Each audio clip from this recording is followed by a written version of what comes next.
Before we go out on an adventure, we look at maps, search the internet for information regarding the area, read books.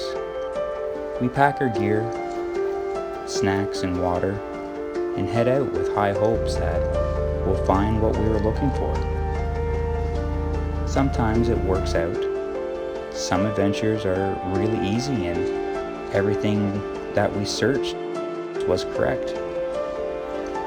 Then there's other times that the information is misleading or incorrect, or even Mother Nature has taken a toll, and over the years the once easily accessible path is now gone or grown over or even washed out. Sometimes we plan on going somewhere, and for whatever reason we end up somewhere totally different. One of our favorite sayings by Douglas Adams: "I may not have gone where I intended to go, but I think I have ended up where I intended to be." See, this is maybe the smelter. It goes in. Just afbouwen, filmbouwen, no? Well, day 2 of our adventure. Still haven't found the mine. Probably walked a good 8 kilometers so far. Well, day 4 of trying to find these mines. The road is washed out really bad. Well guys, we're back at the car. This is strike 1, I guess, for today. We didn't come prepared to do too much hiking. That's how I think a lot of our adventures have gone. We head out, and it leads us on a whole new path, and that's what makes each adventure so great.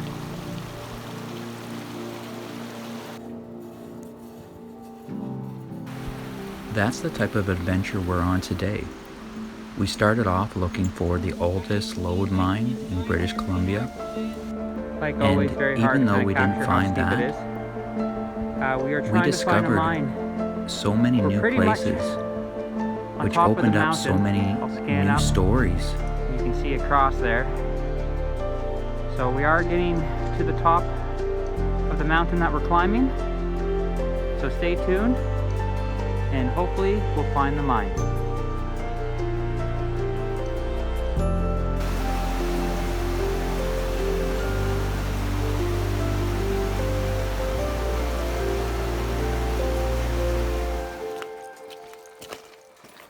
Hey guys, thanks for joining us today. We really appreciate you clicking on the video.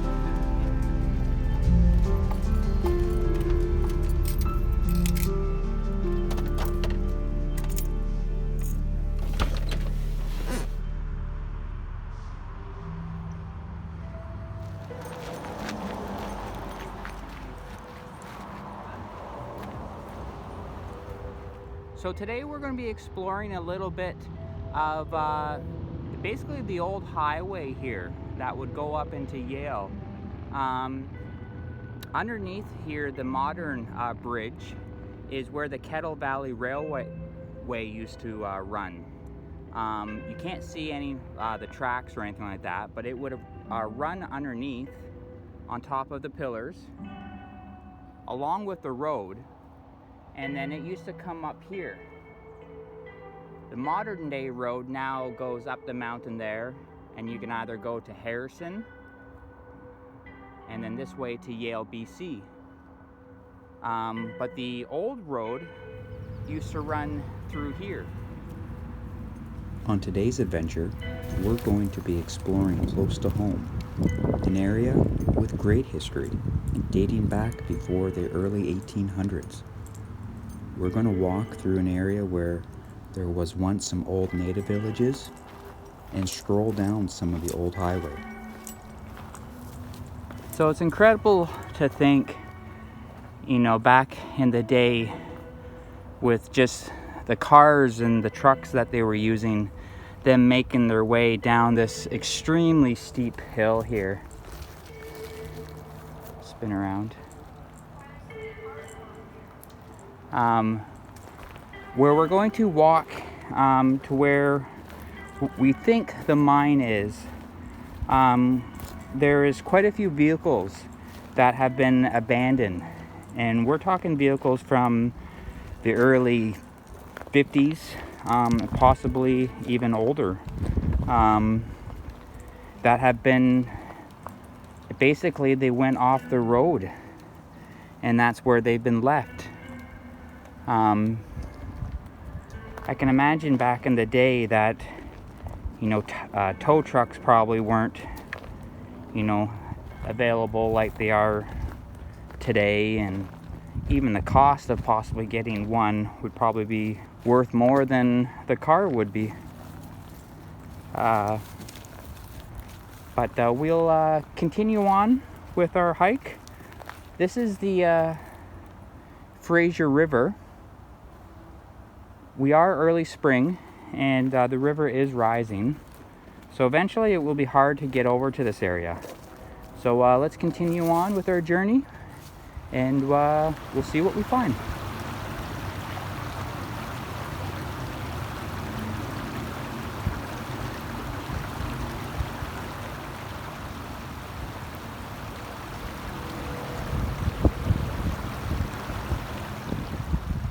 So here's some of our first pieces of a car. This looks like the front end and a little bit of the frame. You can see the steering components over here and the drum brake. When we first came over this area, there's over here a motor, a boat, but obviously it's not in good shape. But it's kind of neat. The higher the water raises, it kind of forces you to walk up higher, and then you get to see all these new items up here. Because before, 2 weeks ago, we were walking way down here. So it's kind of neat how Mother Nature kind of does what she wants, and it kind of forces you to make a new route, and in that you start to find kind of just neat things.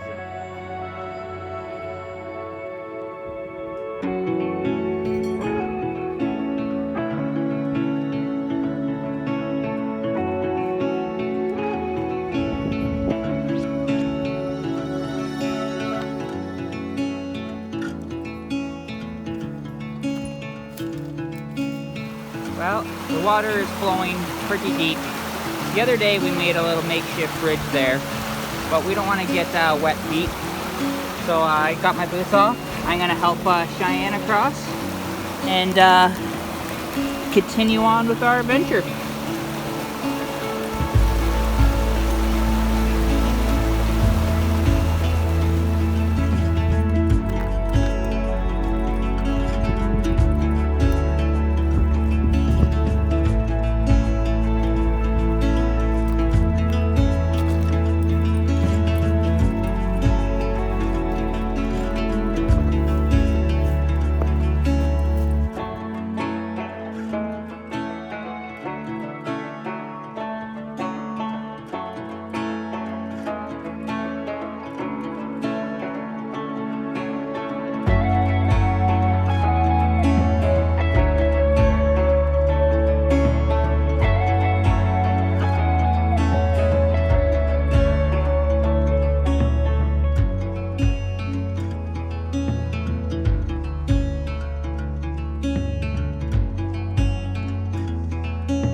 Train tunnel there.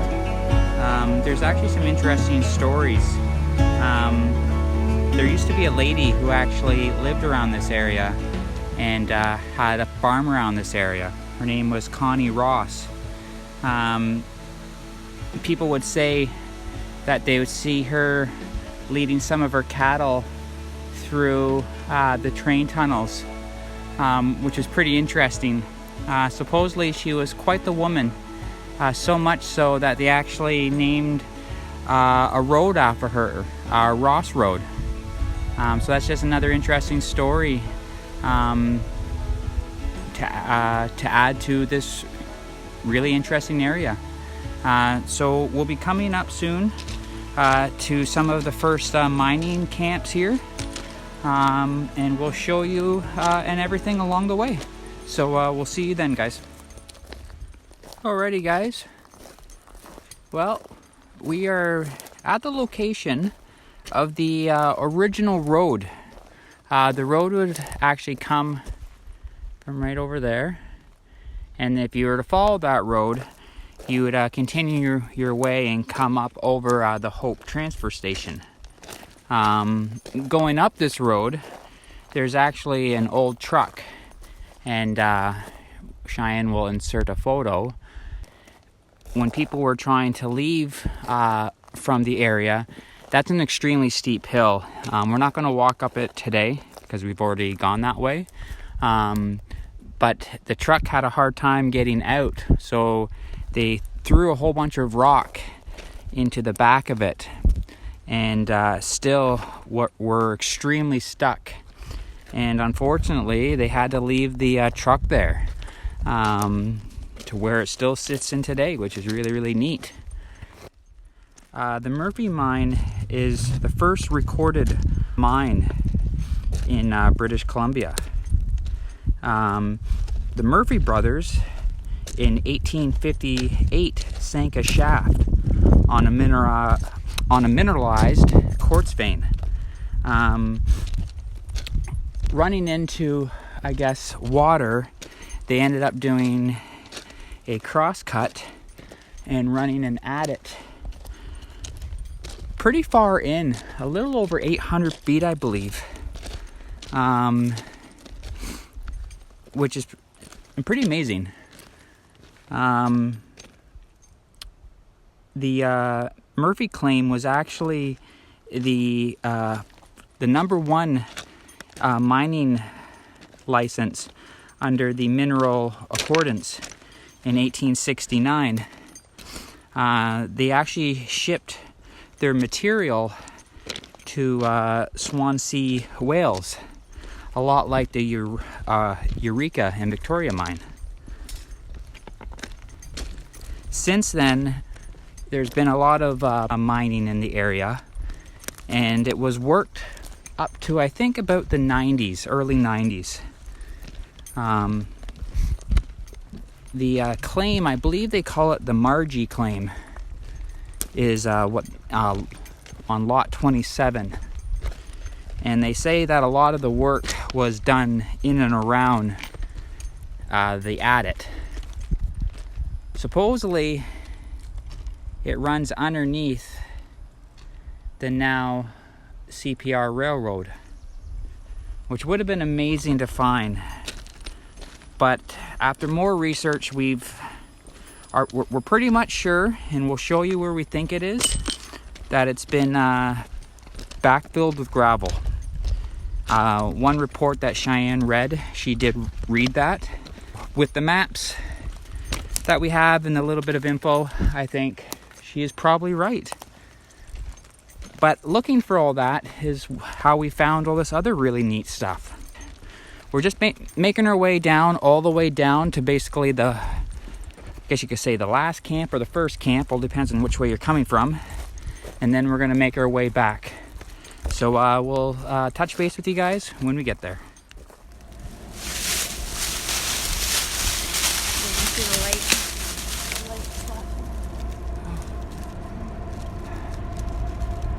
First train of the day.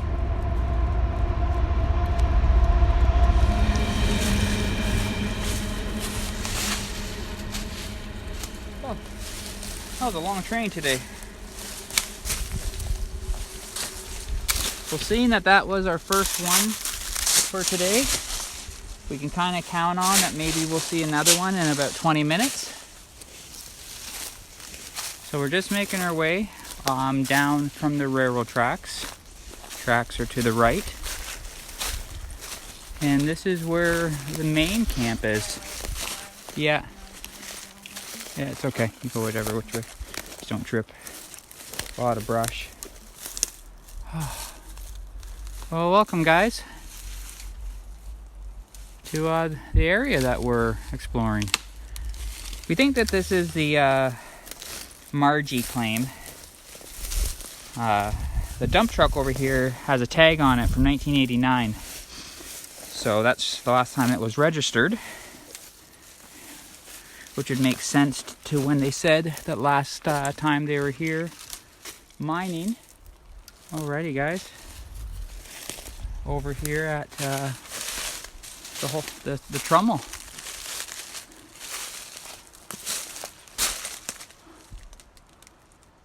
It's amazing that this huge piece of equipment is still here. This is where I think the fine gold would be. This would spin. Should go check out what's at the bottom there. Pretty darn cool though.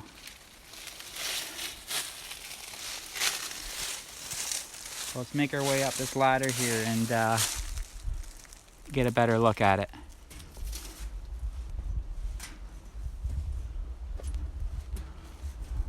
Get a view of the top part first, and then we'll make our way down. So, just climbing up the stairs. So you can see the gravel that is stuck inside there still.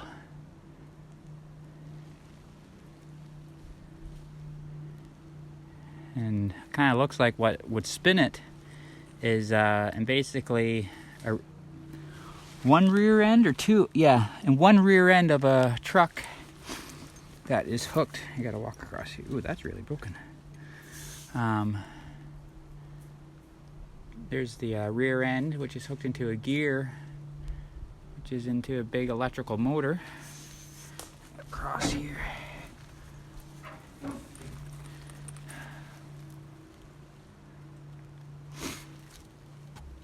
Get on down here and check this stuff out.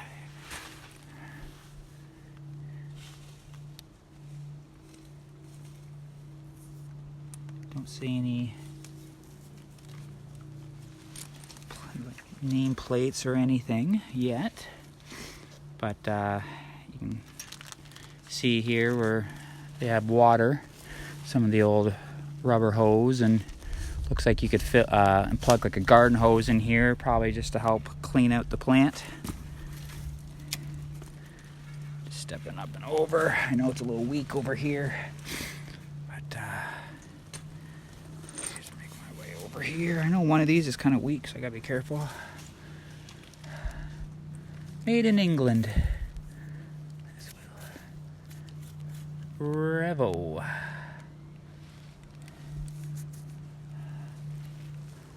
So basically made my way around here.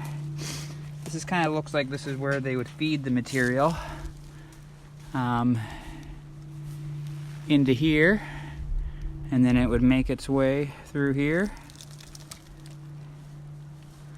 while this was spinning, filtering out the bigger material from the smaller stuff.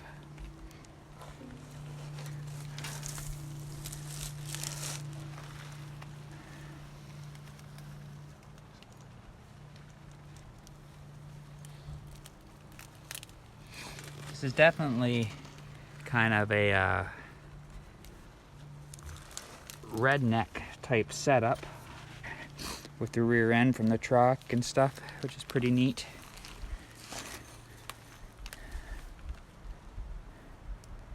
You would never know that this was here. You can barely see the tracks. It's them way up there. And again, when we make it over our way over to the dump truck, it's just incredible to see all this stuff here. Being a little bit higher here, I'll just kind of show you guys. So there's that little RV. Whole bunch of shelving and some grading down here. It's kind of hard to tell here, but we're in definitely a little bit of a ditch. I'll walk down into it here. Totally, sorry, my finger there. Unnatural to the rest of the ground around it. Big metal plate right here, don't know what that is. But again, it's down in the trench.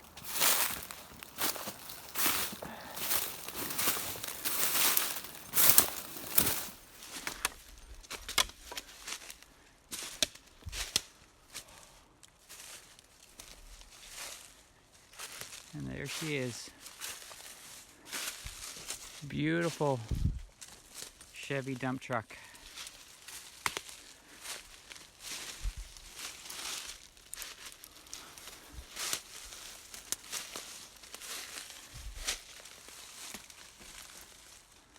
Gorgeous.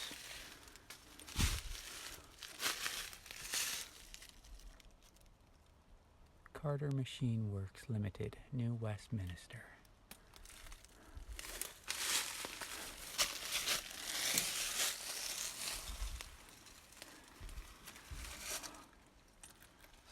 Gorgeous. And of course this door will still work. Don't build them like they used to. Oh, look at the big handbrake on there. That's kind of neat. Oh wow, that closed too.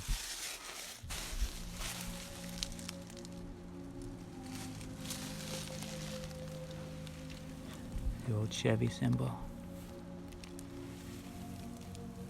Chevrolet. That's beautiful. I would try to pop the hood, but I don't want to disturb any of the moss. But just get a little shot inside there, guys. Gorgeous grill. Just, oh, almost picture perfect. Make our way around here.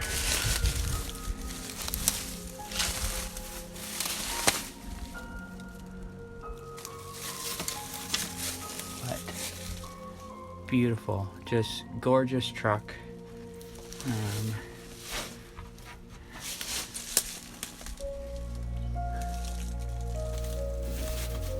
Okay, it had on her. Still surprisingly in pretty darn good shape too. 82,610 kilometers. Beautiful.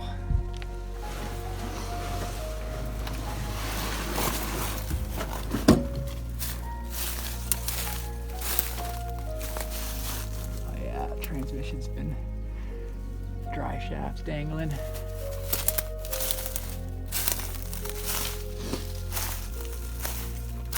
Oh yeah, old BC flight, January '89. That's basically it, guys, for this area. So we're gonna make our way back to the second camp and show you guys around there. All right, just making our way down to camp number 2. So there's not as much here. This kind of looks like maybe this was the area where maybe like a shop was. A lot more kind of equipment here and just kind of a miscellaneous type piping and cans and stuff like that. This right here is huge motor. Big diesel motor, I believe. It's huge. Ball mill. All different sizes here. Little tiny ones.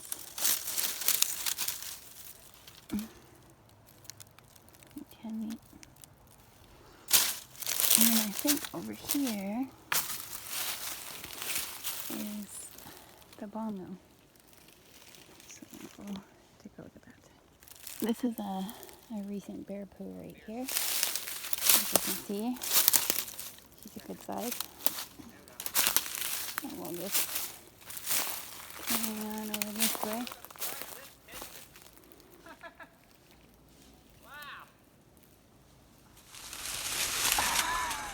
Fuck! That is huge. Wow. That is one giant piston. That is pretty darn cool. Like, there's my hand beside it here. It's like a soup can. That's pretty neat. So, go around to the other side here.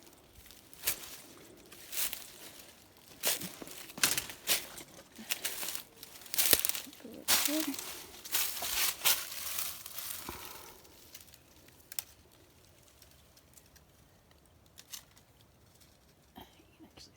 holes in there still. Cool.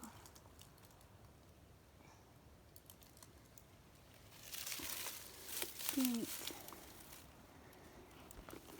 Neat.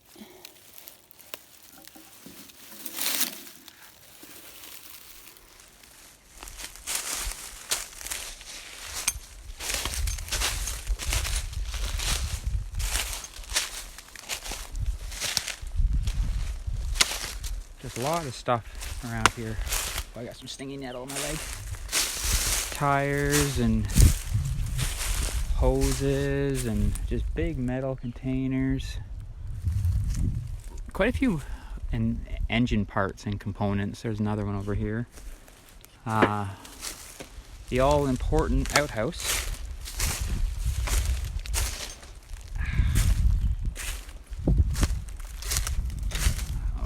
My legs are stinging. Stepped in some stingy nettle.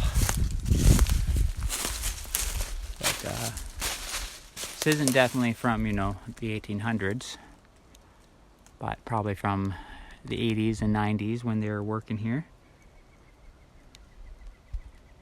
Jeff Williams is always pulling gold out of his little honey pot, so we could maybe take a look to see what we find.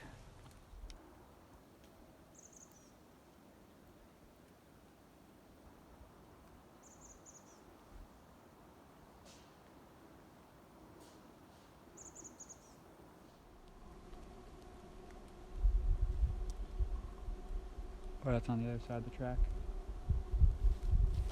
Nope.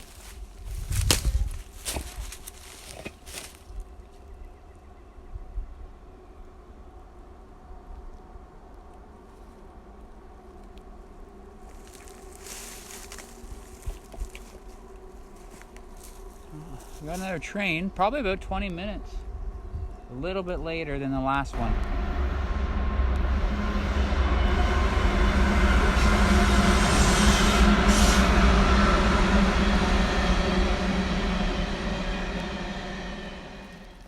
Well guys, we're here at our final location for today's adventure. This is where we think that the mine adit, the Murphy mine, once was.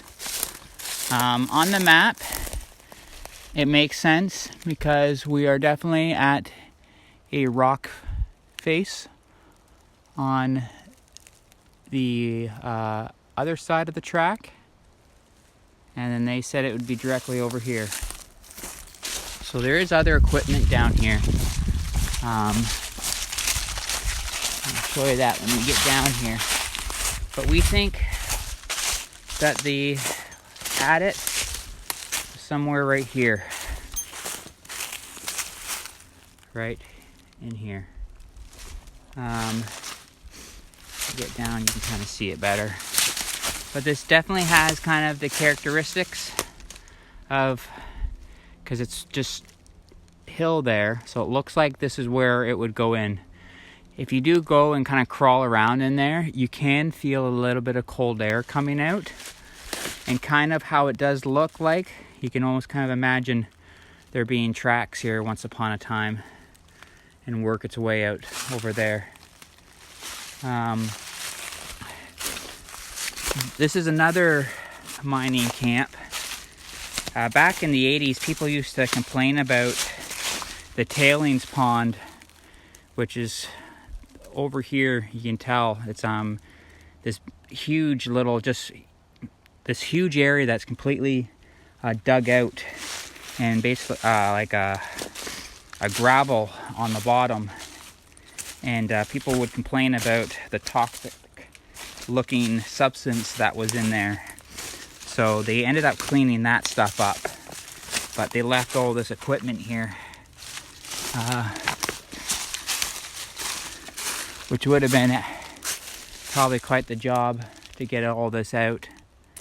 This looks like a big water holding tank, because you can see there the water hookups, and then big water piping.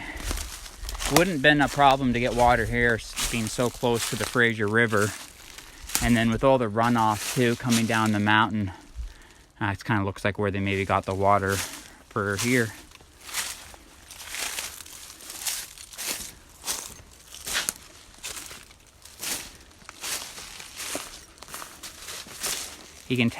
This area was all logged later on after basically the mine closed.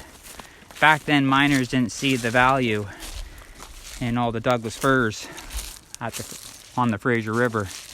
And then after the gold ran out, they then turned all their attention onto logging this area.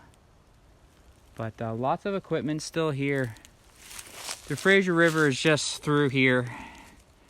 I'm not going to walk through to show you guys, but this is, oh, there's some more poop. That's a big one.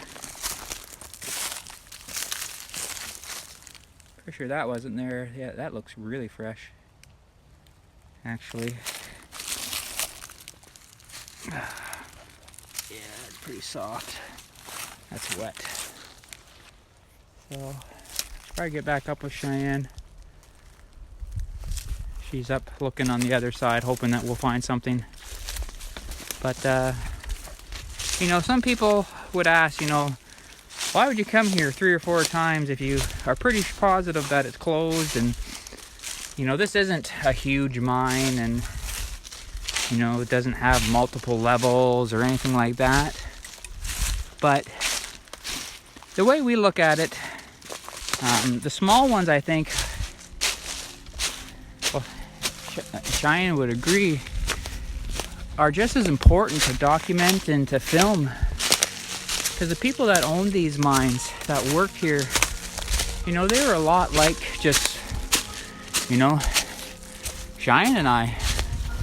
Hardworking people, just, you know, hoping to earn a living. And, you know, you can picture them in their kind of glory days, or just getting started.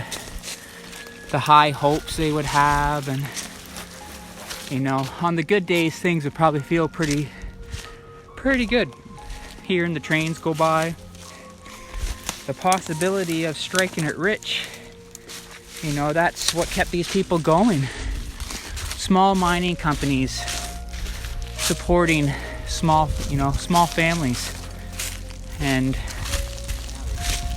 you know, they're just as important. So this is Toronto, Montreal. Same thing as we found at Mascot. 1928 is the patent, or 1923. Oh, that's probably like a little medicine bottle there. So just further along the scrap pile here, found a couple pretty old bikes.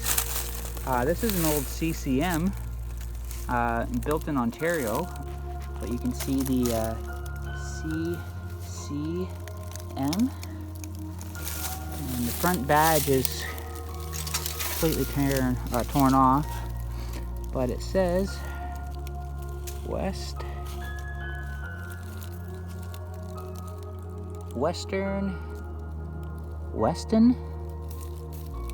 That says Weston, Ontario, but pretty darn neat.